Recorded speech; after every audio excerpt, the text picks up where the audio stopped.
Bonjour et bonsoir à tous. Aujourd'hui, comme promis, je vais vous présenter la saga des Aliens versus Predator. Donc, le premier, de toute façon, il n'y en a que deux. Sorti le 27 octobre 2004, réalisé par Paul Anderson, qui est le responsable du déclin de la série des Resident Evil, car c'est lui qui a fait Apocalypse, Afterlife et Retribution. Le premier de la série a été nominé aux Radio Awards 2005 comme pire suite, préquel, remake ou dérivé. Aux Energy Cine Awards 2005, il a été nominé pour le prix du meilleur méchant. Je me suis dit, waouh, les deux monstres mythiques qui s'affrontent, ça va être absolument énorme. Eh bien non, on se demande juste lequel des deux détruira le mieux sa franchise.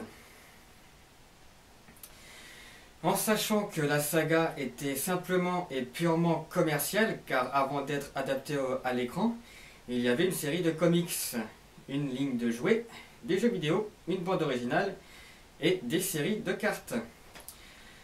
Petit clin d'œil à Alien car le rôle de Charles Bishop Weyland est un clin d'œil à son précédent personnage dans Alien et Alien 3, où il interprétait l'androïde Bishop. Les deux sagas en chiffres: 4 films Aliens, 2 films Predator. Les films Aliens ont remporté 3 Oscars et ont été 7 fois nominés. 15,7 millions de DVD VHS d'Aliens et de Predator vendus dans le monde. Plus de 2,7 millions de jeux vidéo Alien vs Predator vendus dans le monde. Un jeu Predator devait même sortir, mais il a été vite annulé, en partie à cause de la pourritude extrême de la saga. Les deux franchises ont récolté 1,2 milliard de dollars au box-office mondial. À l'origine, le réalisateur Paul Anderson, je ne savais plus comment il s'appelait, a refusé consécutivement 2 projets pour tourner Alien vs Predator. Il était en fait en première ligne pour mettre en scène Mortal Kombat Domination et Resident Evil Apocalypse. Le personnage de Verheiden tire son nom de l'auteur de comics Mark Verheiden, créateur de la première série du comics et de la première histoire mettant en scène les deux espèces. Le scénariste a connu un grand succès en vendant le sujet original du film plusieurs millions de dollars en 91.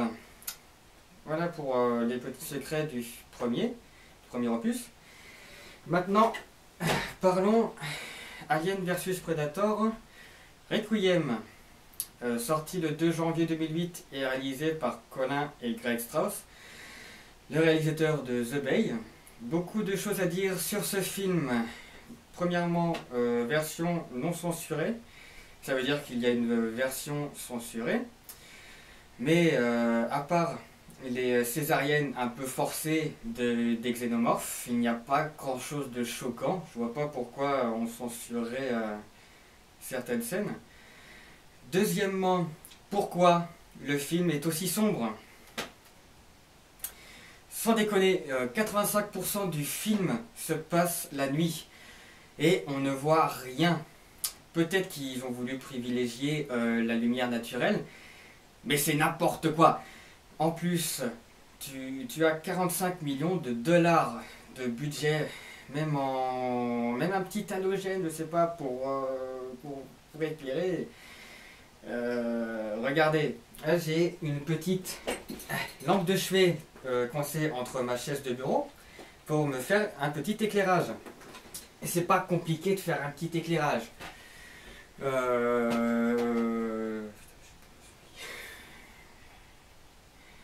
Bon, après ce petit coup de gueule, passons au secret du film. Le film a été nominé 2 fois aux Radio Awards 2008 en tant que pire suite ou préquel et en tant que pire excuse pour un film d'horreur.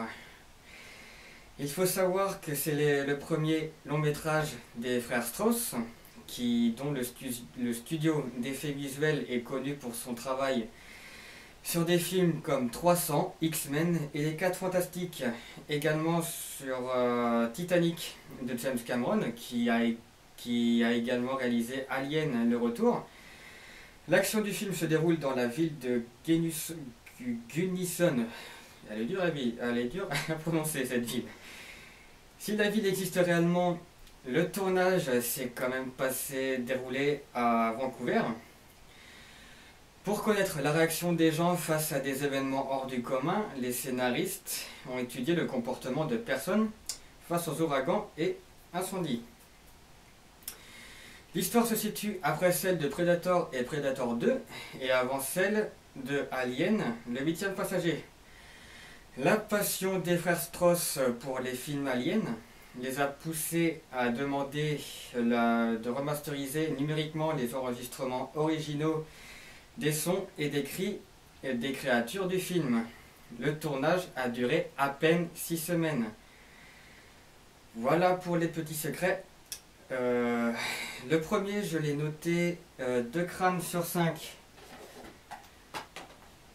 Le second, 1 crâne sur 5, car pour moi ce n'est pas un film d'horreur, car il est vraiment orienté action, entre guillemets.